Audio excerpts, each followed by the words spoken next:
Hello, I'd like to thank all of you for having me. This poster, the title is Manifest Destiny, and it refers to the idea that the United States would go from 13 colonies to a continental nation. The term was coined in the 1840s by one of Horace Greeley's reporters. This is another famous painting, Go West, Young Man. And of course, a big part of winning the West were the military roads, the railroads, the pioneering spirit of the people who came here. But the wagon roads played a big deal in that whole situation. And one of them is the Fort Steilacoom to Fort Bellingham Road. But it was still a bit of a pipe dream to try to bring this remote wilderness into the American family. But in 1843, a little something called the telegraph was patented, and that changed everything. It made the whole idea feasible that the remote Oregon country could be a part of the American Union. This is a mid-19th century telegraph. You can see how the United States is growing.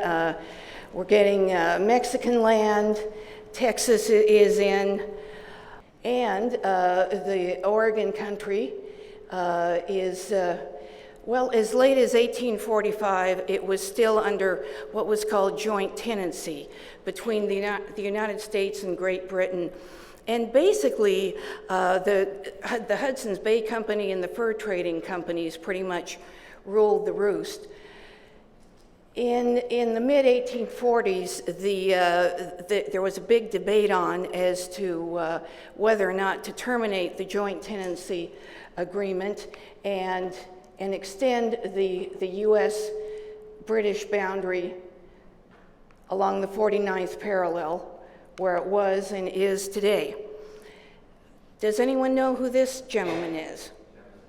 Jefferson Davis. And he and I were neighbors once in Biloxi, Mississippi. And the great untold story of the 19th century is his role in winning the West. He was a great supporter of the railroad surveys as well as the wagon road surveys. And he doubled the size of the U.S. Army, got a number of regiments out here, and his first major speech to Congress was delivered in February of 1846. He favored giving notice to terminate joint tenancy with Great Britain, as the addition of territory to our union is part of the democratic faith. Our people have removed the far west into Oregon. American hearts have gone over the mountain, and American laws should follow. He noted that the abolitionists wanted to bring in Oregon as, quote, the weight to balance Texas, but his interest was of a more comprehensive nature. The streams that rise in the west flow on and are accumulated into the rivers of the south. They bear the products of one to the other and bind the interests of the whole indissolubly together. It is the onward progress of our people towards the Pacific which alone can arrest their westward march, and on the banks of which the pioneer will sit down to weep that there are no more forests to subdue. So shortly after giving that speech, the House voted to terminate the joint tenancy agreement, and the boundary dispute was settled. These are drawings from one of the numerous railroad surveys. This is from the Willamette Valley. He sponsored 5 east-west surveys and a number of north-south surveys as well. The American Village, I guess this is Mount Baker here. This is the Topographical Corps. They were instrumental in surveying the West and building the military wagon roads. Does anyone know who this young lad is? We had a number of future Civil War stars up here before the Great Conflict, as it's called in below the Mason-Dixon line. This is a young William Tecumseh Sherman. And he, for our purposes, I'm considering Northern California, the Pacific Northwest. He made the rounds throughout the North Bay area. In fact, he was one of the people to verify that it was in fact gold that had been discovered near Sutter's Mill, and he had a number of appointments there in the early days of California's statehood, early San Francisco. Does anyone know who this is? Joseph Hooker. And our slang term derives from his many camp followers. And he really made the rounds up here in more ways than one. And he was in Northern California. He swapped positions with Sherman quite a bit. He was also in charge of building a number of the Oregon roads, wagon roads, the Astoria to Salem Road, Salem to Gaithersburg. It basically follows I-5 now.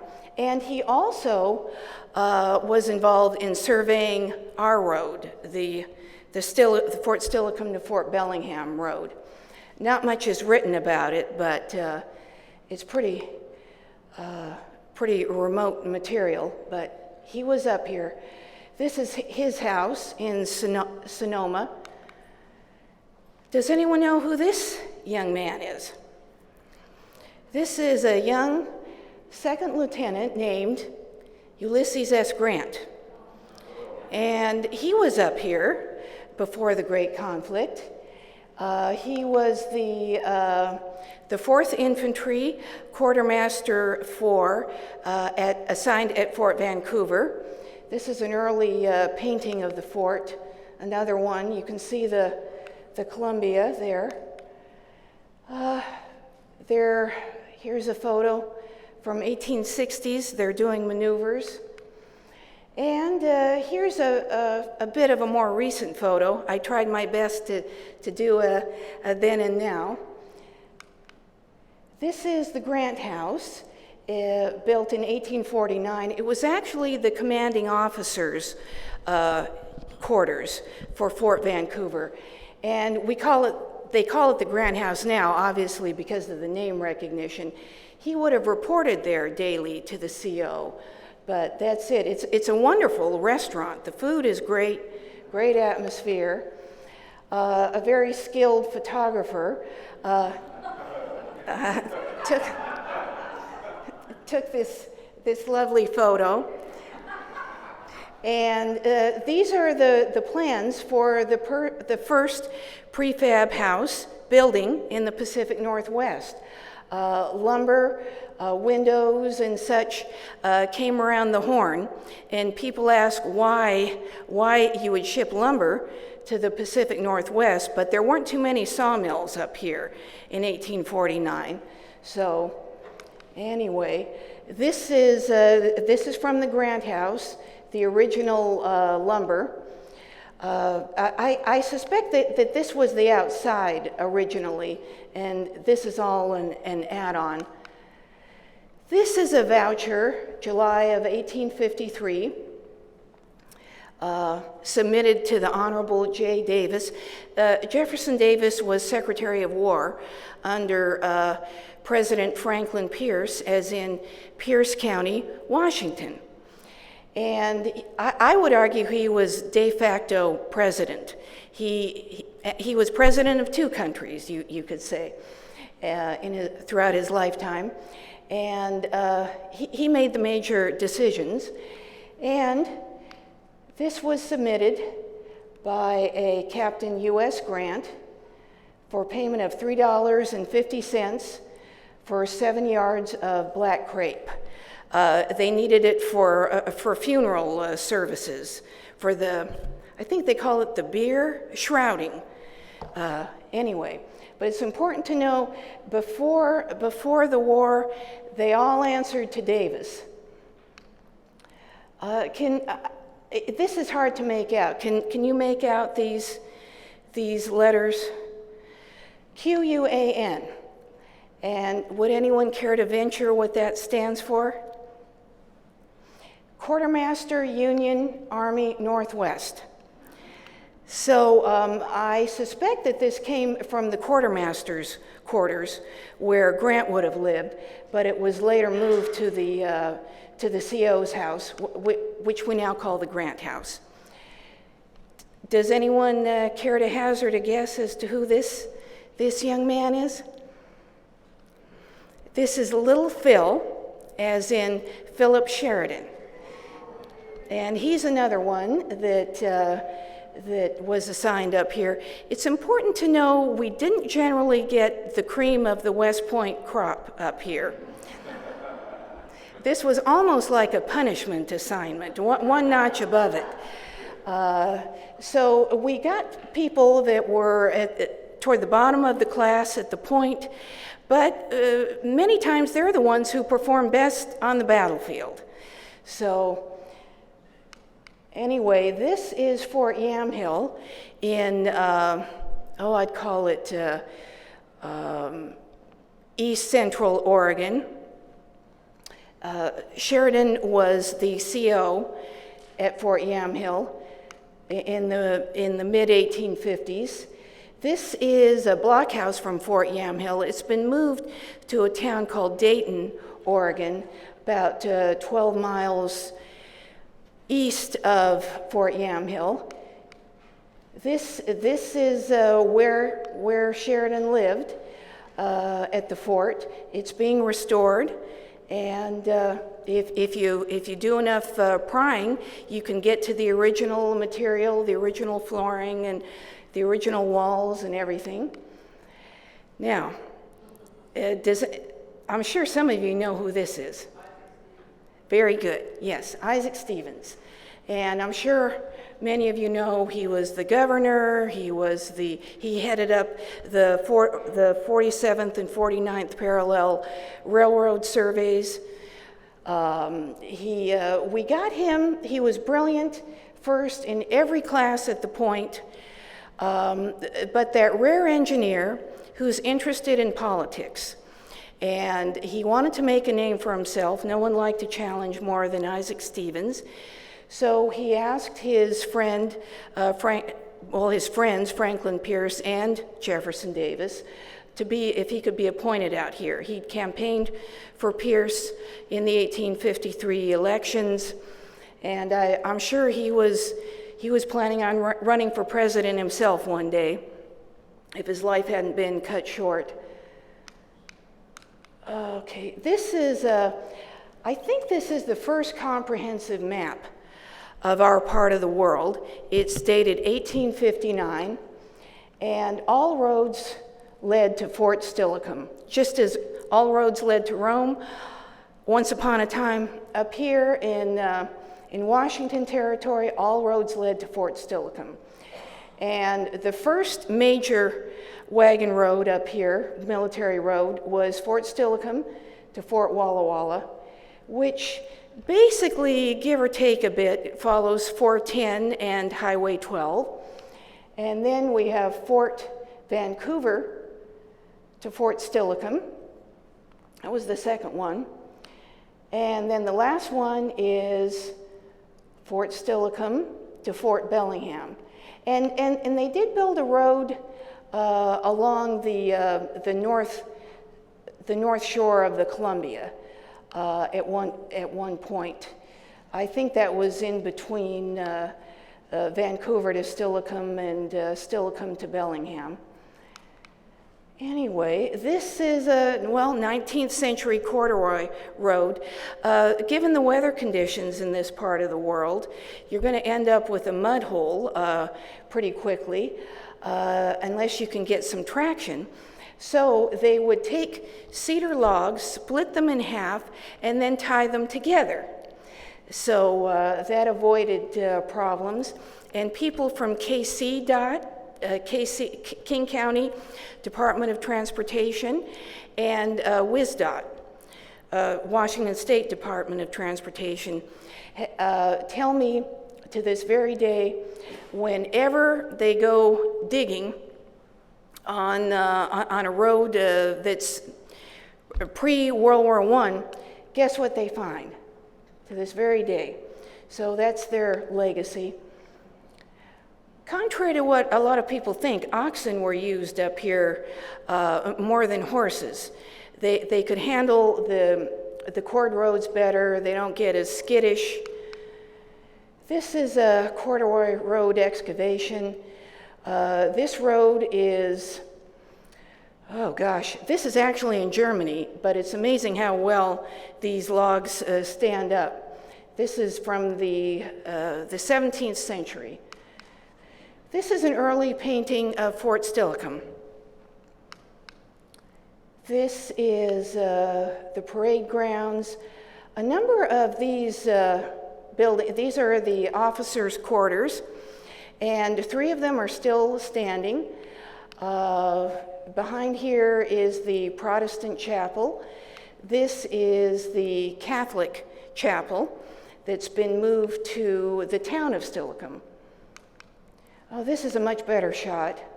Yeah, this is the CO's quarters. This one, the CO's building quarters, this one and this one are still with us. Yeah, it's amazing how in all these frontier forts, the buildings that last are always the officers' quarters. Never fails. And this is that same Catholic chapel we saw previously. It's been shortened a bit, but it's in the beautiful and historic town of Steilacoom, just as Bellingham is beautiful and historic as well. These are the parade grounds. This is the CO's quarters. This is the Protestant chapel. Here we are. Yeah, there's some interesting street names in these historic areas. This is south of where the current fort is. The old fort was huge. Most of it was sold off, and Western State Hospital occupies much of it now. This is south of Western State. This name should look familiar to the Bellingham residents. Anyone care to hazard a guess? George Brinton McClellan, yes. He's another one. He was third in his West Point class. He was a friend of Isaac Stevens, at least for a while. Isaac Stevens asked that he come out here to join him, and he was told he would be joining Stevens on the railroad survey, which was the prestige gig of the day. But when he arrived out here, he was assigned to survey the Fort Steilacoom to Fort Walla Walla road, and he was none too happy with that. He didn't have too many self-esteem issues, so he wasn't too pleased with that.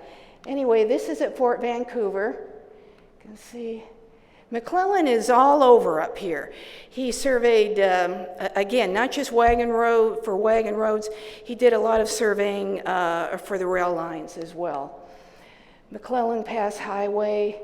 This is, we're in a bit of a logjam here. Okay. This is Federation Forest Park.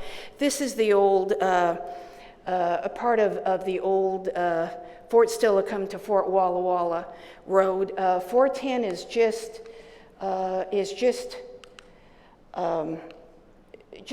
what would it be? North of here.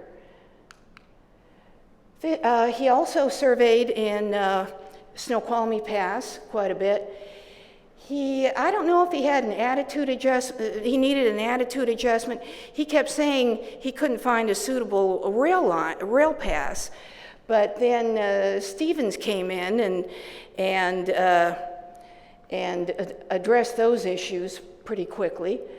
This is near Snoqualmie Pass, taken in 1911, an old wagon road. This is McClellan Butte. It's just south of I-90, where he did a lot of surveying. Now we're on to the Fort Vancouver to Fort Steilacoom Road, which is basically I-5 now. In fact, I-5 is right here.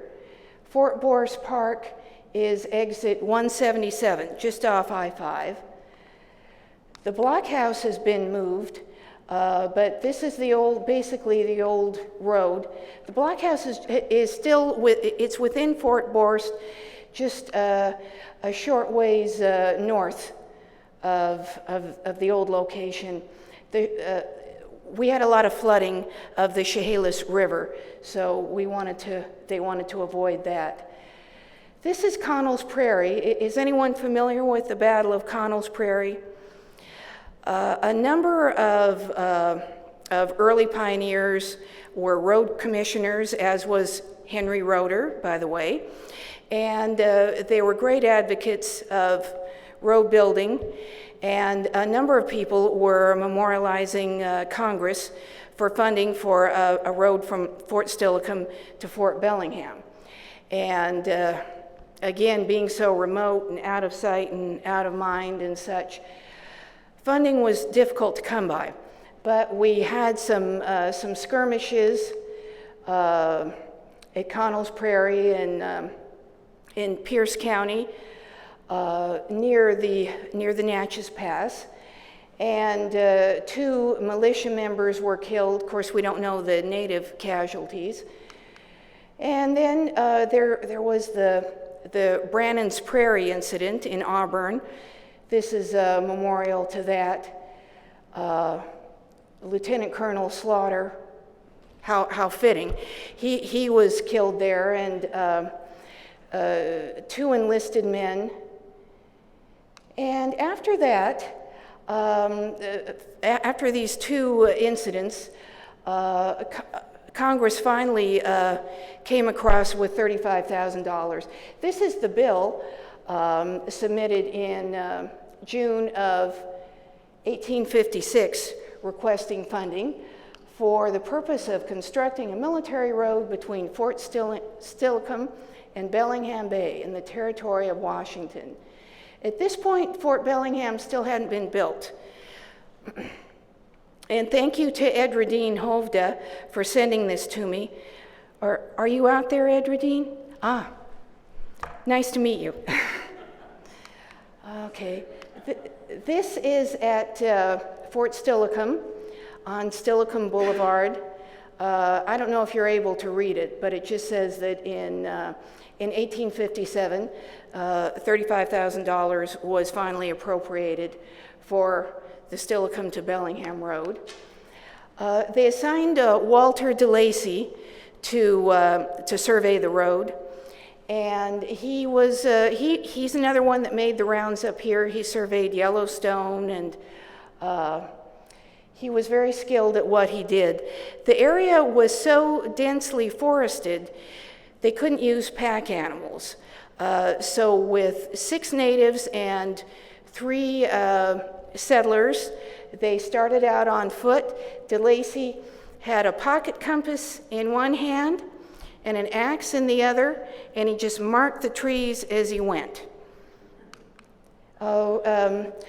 I guess most of you wouldn't be familiar with Pierce County, but from Fort Steilacoom, we go along Steilacoom Boulevard to some small roads, shorter roads, to 72nd. That's the east-west drag, going east toward the town of Puyallup.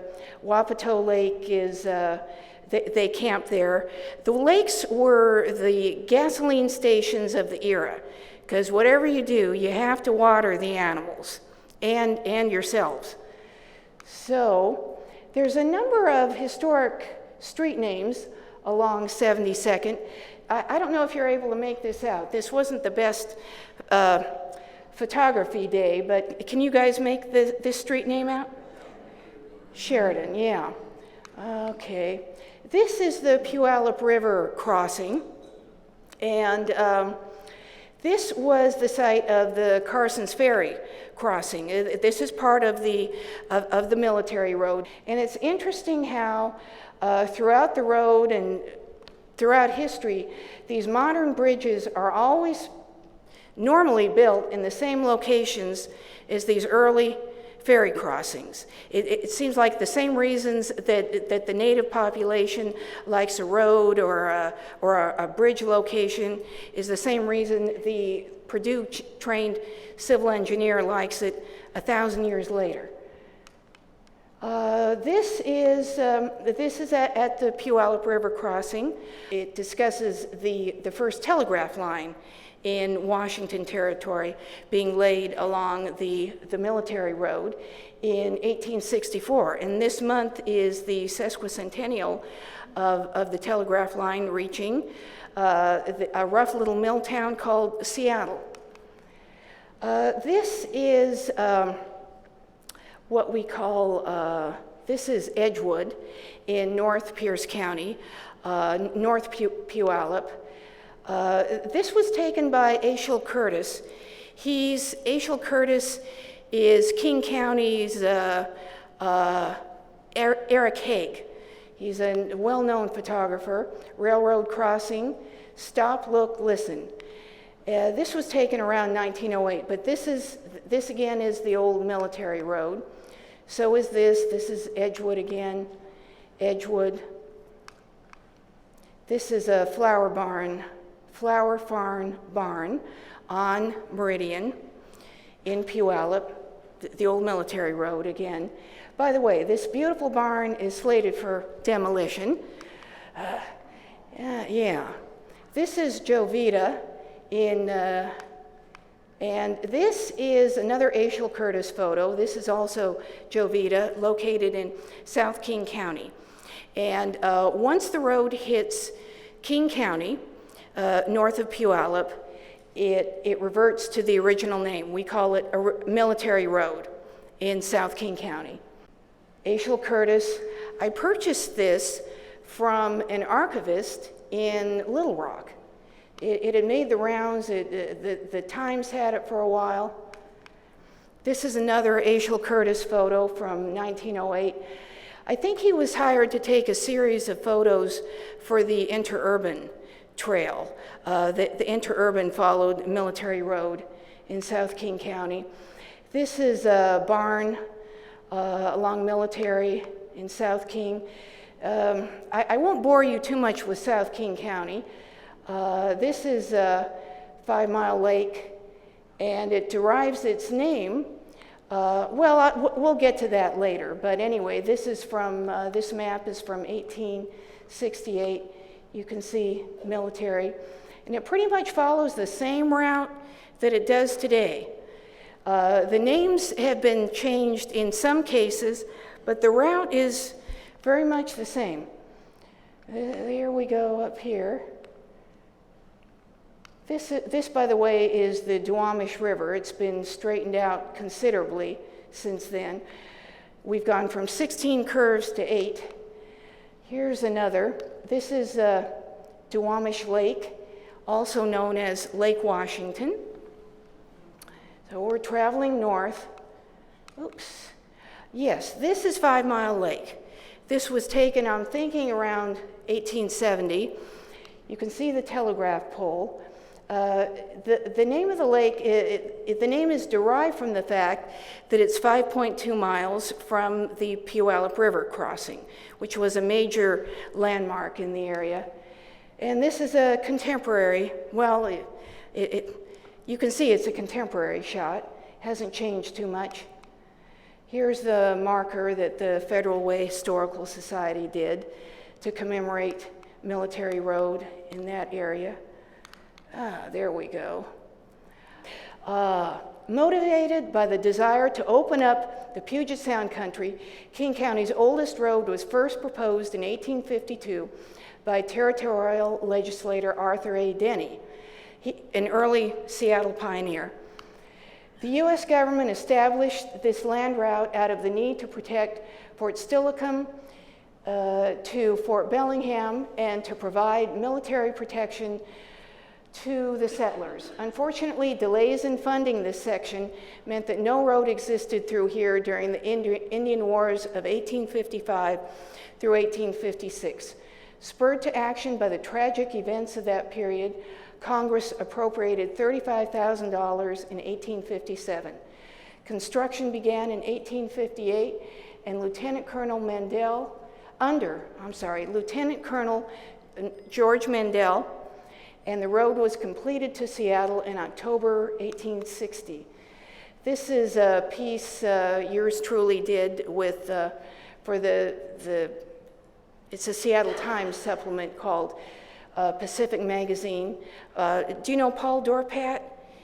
He's a local historian, well, a Seattle area historian. He was nice enough to run that. This is the Jovita Raffle House. This is along Military, just north of 5 Mile Lake, the Jovita Raffle House.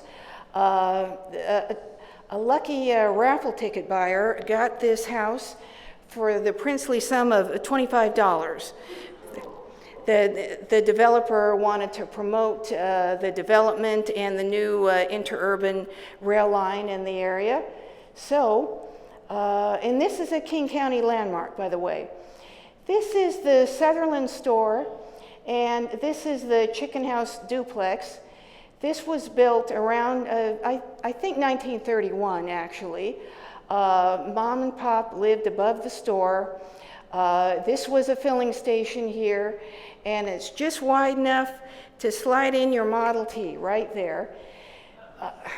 And you can see it's dying by the day. The property owners aren't keen to cooperate with the landmarks people. This is the Chicken House duplex. When Boeing was revving up for World War II, there was a terrific housing shortage throughout South King County, and this was converted into a duplex. So quite a conversion. In fact, I visited, a friend of mine lived there up until about 10 years ago, and it was a very cute two-story duplex, and now it's also dying. This is an old mill along the road. This is the Auburn Valley that you can see all along West Hill.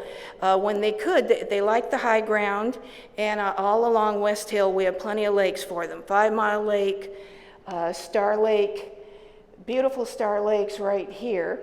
This is the last of, well, one of the last of the old military roadhouses. This part dates to 1897. It was the original homesteader's house, and the dance floor is original. It's, I guess a lot of people would call it a dive bar now, but it's kind of a neighborhood gathering spot. And the owner has a terrific Model A, by the way. If you're in the neighborhood, drop by. He says, serving our neighborhood through 3 centuries. Well, the semantics are a bit off, but it was actually opened in the 19th century, 20th, and now the 21st century. So technically it's correct. This is the old Star Lake School at 272nd and Military. This is now a Latin church. This is currently the Grandview off-leash dog park, but this was a Nike launch site between 1955 and 1963. And I think it's very significant poignant that almost 100 years to the day after building the military road, the same U.S. government, at the height of the Cold War, built a number of Nike sites all along Military Road. And there were a number of them. This is the one at Redmond. Redmond isn't on Military. Redmond was the flagship site in the area. We have something called a place called Angle Lake in the south end. That's another place where the troops camped. They camped at 5 Mile Lake, Star Lake, Angle Lake, and they named all of them. And this lake is shaped like a 90-degree angle. It's not far from SeaTac. And in the south end, we had a number of lakeside resorts before World War II and immediately after World War II, before television came on strong. And they had a dance hall called The Plunge. And Bumps Blackwell used to do a lot of gigs there. And he had a young Garfield High trumpet player in his band. And does anyone know who he might have been? Quincy. And there he is, right there. And a keyboard guy from Tampa used to sit in with them, and his name was Ray Charles. You're pretty good. This doesn't really have anything to do with the road per se, but I have to throw it in. In the Tukwila area, we have Fort Dent Park. Frederick Dent built a blockhouse there along the, what was then called the Black River. They've done a lot of rearranging. We had blockhouses all along the rivers. He's significant because he was Ulysses Grant's brother-in-law, good friend, and aide-de-camp during the Civil War and when he was president. This is the Riverton TB sanatorium right on Military Road. Well, it's a nice photo, and anyway, this barn, this dairy barn was built in 1900, and it supplied the sanatorium. It's right across on the other side of Military. Here's another map traveling north. You get a better view of Duwamish Lake here and Elliott's Bay. And here we've got the road moving north. The road follows what we call Military in South King, and then it becomes Des Moines Memorial Drive, and then 14th, and then in the Georgetown area, it becomes Cloverdale, and it crosses what's now Boeing Field, just a little south of where the terminal is located today. So we're crossing Boeing Field. This is the oldest photo I could find of Boeing Field. It was called the Duwamish River Valley back in the day. And a lot of history was made there. And we're traveling up Beacon Hill. Beacon Avenue is Military. This is the Van Asselt School, named after an early pioneer and road commissioner named Henry Van Asselt, and this is part of his donation claim. This should look familiar, right here, and Beacon Avenue, right there, that's the Military Road. And this is called McClellan Place, and it's the oldest park in King County, and it's 0.01 acres. And this is another historic name right on Beacon. We're traveling along Beacon Avenue, and then we're going down we're going west on roughly Holgate, give or take a few, going up First Avenue and then to Elliott. This is about Elliott and First. This is just, to me, this building really captures these small industrial buildings that were part of the Elliott Avenue industrial waterfront at one time. 1926, the fifth generation of the Wilson family still owns it. They're a machine shop, of course. This is another older building. This is on, we take Elliott to 15th, going through Ballard. That's military. This is on 15th and 60th.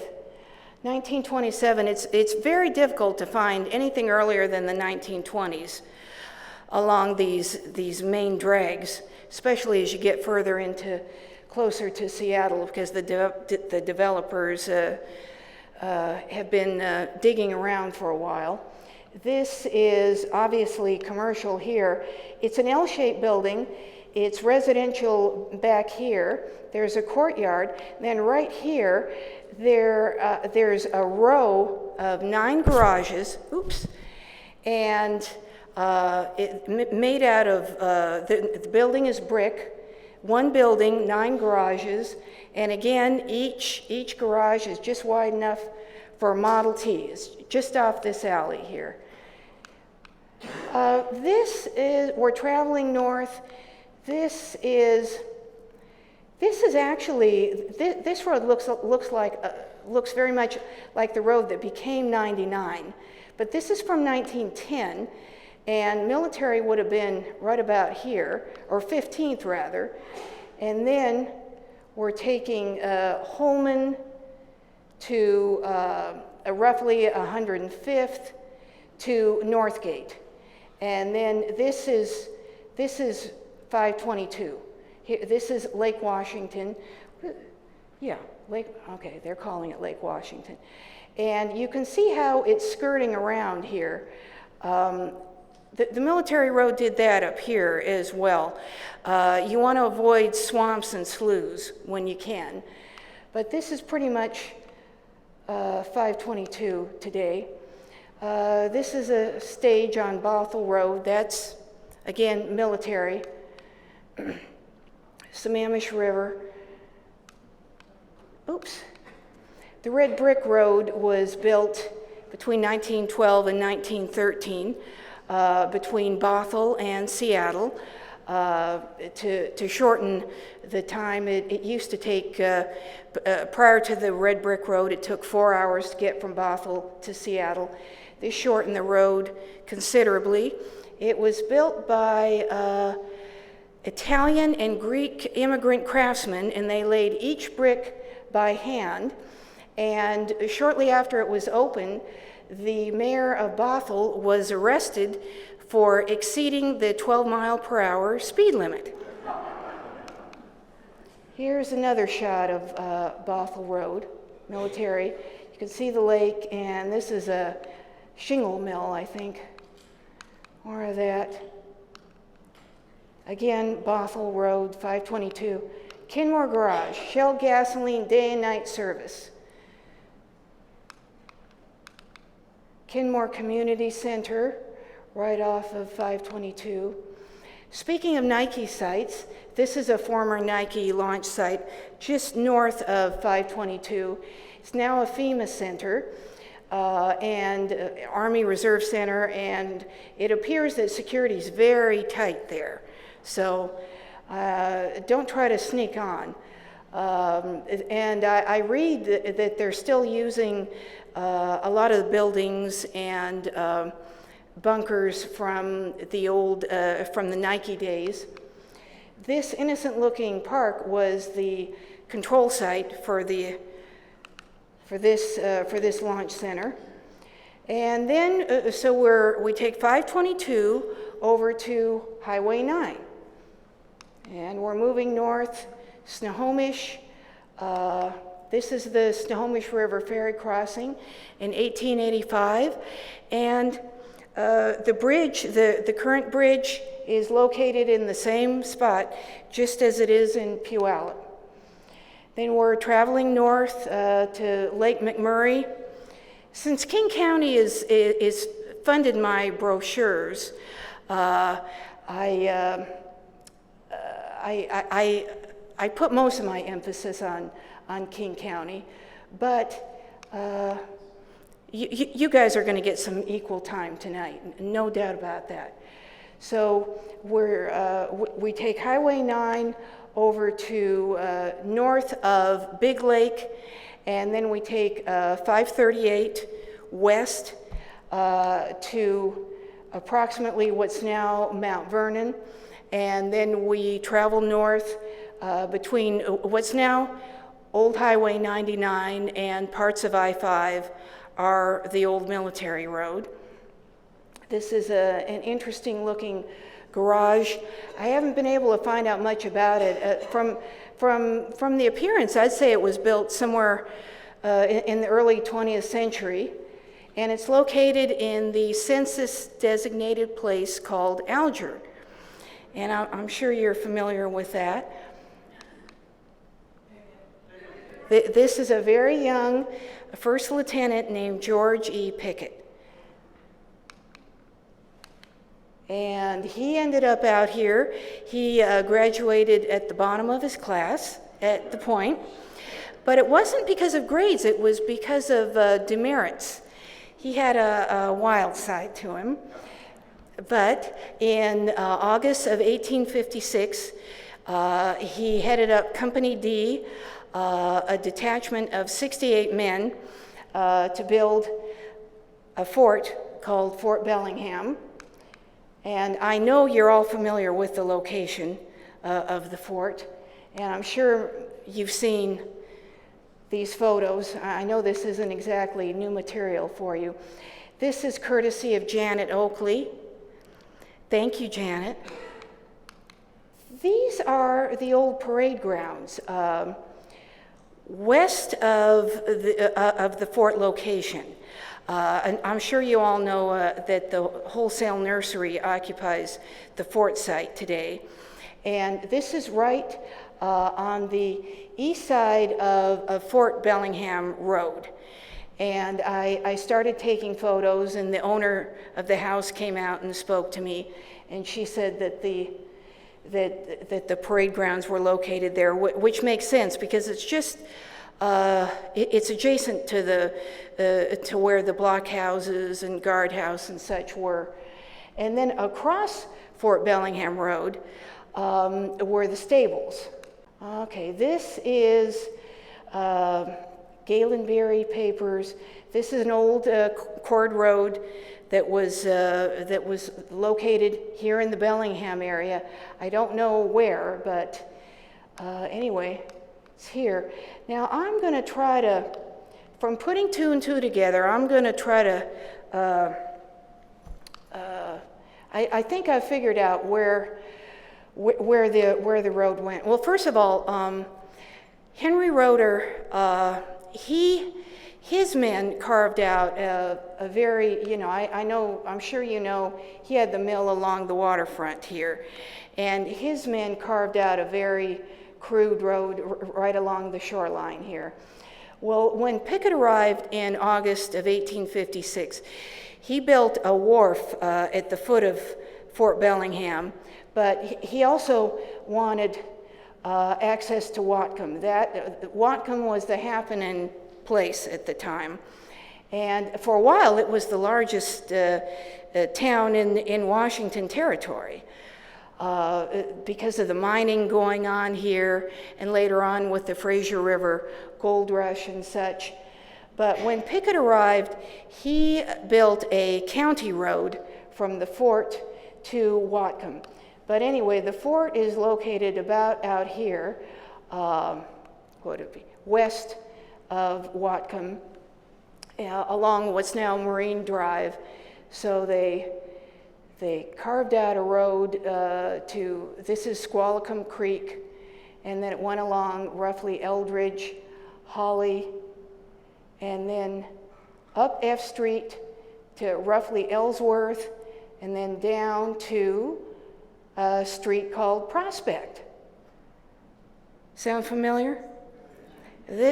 From what I've read and putting two and two together, then we go down to Holly, and then State Street, and then 11th, and then Old Samish Road, and then East Lake Samish is military. That narrow little two-lane road is where the action was, and then it picks up at I-5 and Old 99. This is a Haig photo, Eric Haig photo of the old what they called the Pickett Bridge or military bridge crossing Whatcom Creek. Here's another shot.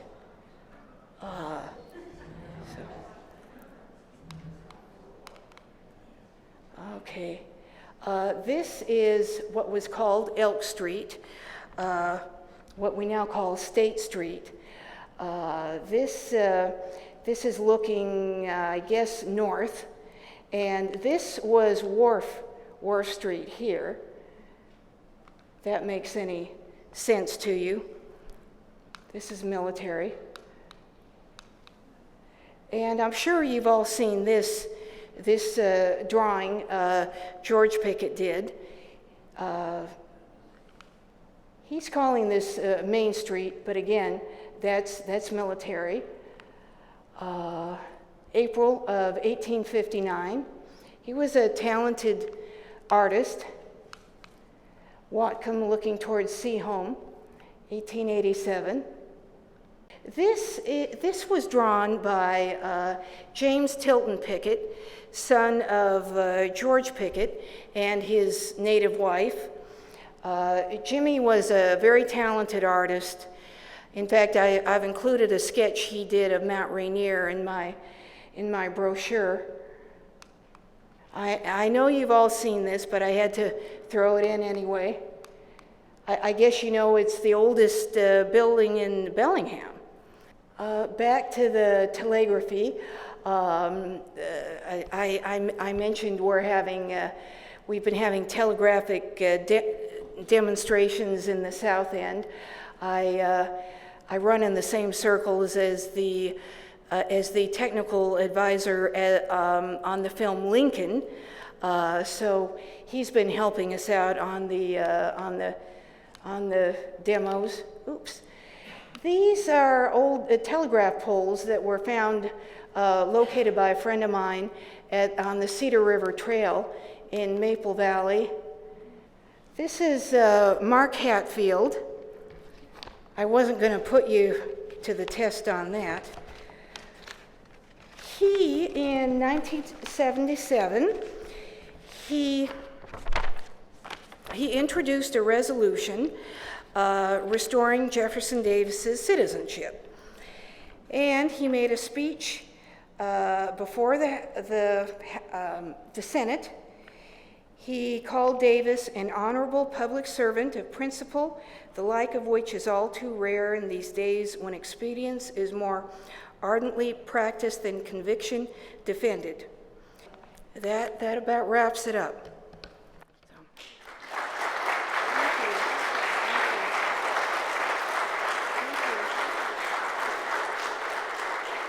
Any idea how long it would have taken to get from Steilacoom to Whatcom, Bellingham?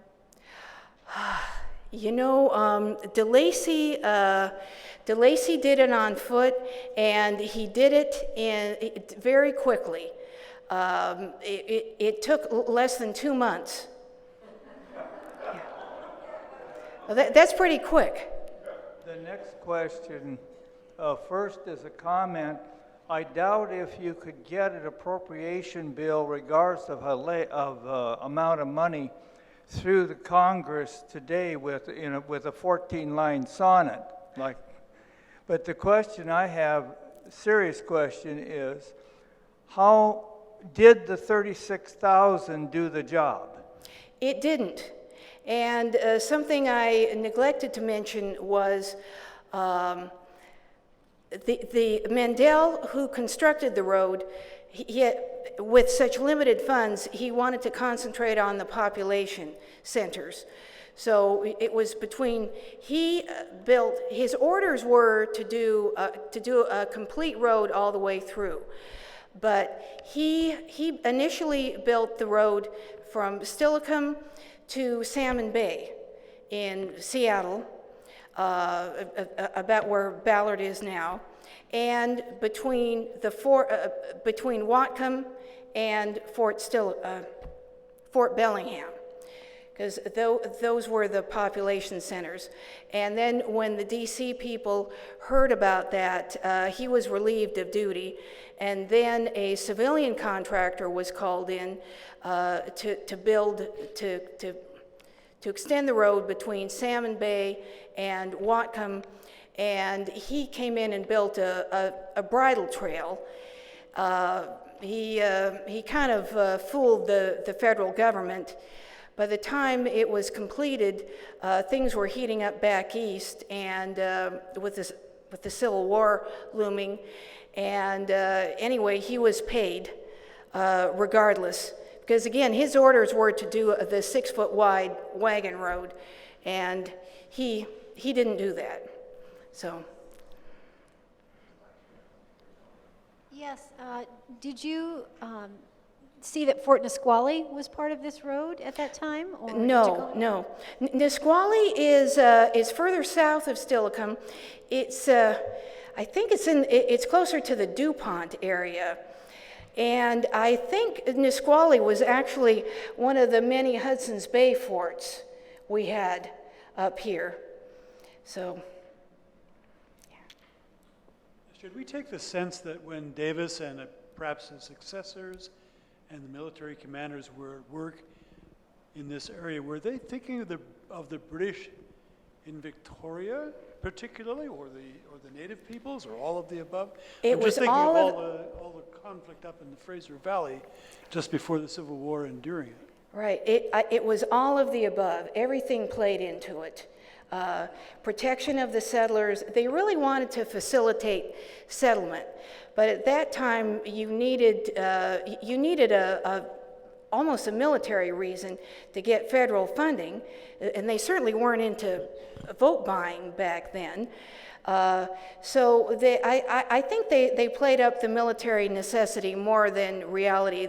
I think the main goal was to encourage settlement, because so many towns owe their existence to the road. But they were certainly concerned about the British Navy. John Bull was everyone hated the British in those days, and the Americans were no exceptions. Yeah, at least the DC ones. Yeah. Yes, the telegraph road pretty well paralleled or was on the military road for most of that distance. And then, of Yes. course, from Bellingham, it went northeast. And DeLacy built that trail in 1858, and then telegraph line was laid along that. Mm-hmm. I see. Yeah. Okay, thank you. I've always been fascinated by the Pickett Bridge, and I'm curious if anybody knows precisely where that bridge is located in relation to the current bridge, because my mother was born at 134 Lottie Street, which is about 50 feet from the current bridge, and to my view of the pictures that you showed and others, that bridge must have been right in her backyard. But when did the bridge, in that picture, the bridge is almost totally obliterated. When did the bridge disappear completely? My mother was born in 1910. I'm wondering if there was any vestige of the bridge by the time she was born. The Hague photos were taken in 1911, so, but I'm sure I know it's very close. My mother wouldn't have known for another few years, but she might very well have played right, because it must have been right in her very backyard. Mm-hmm. Very historic.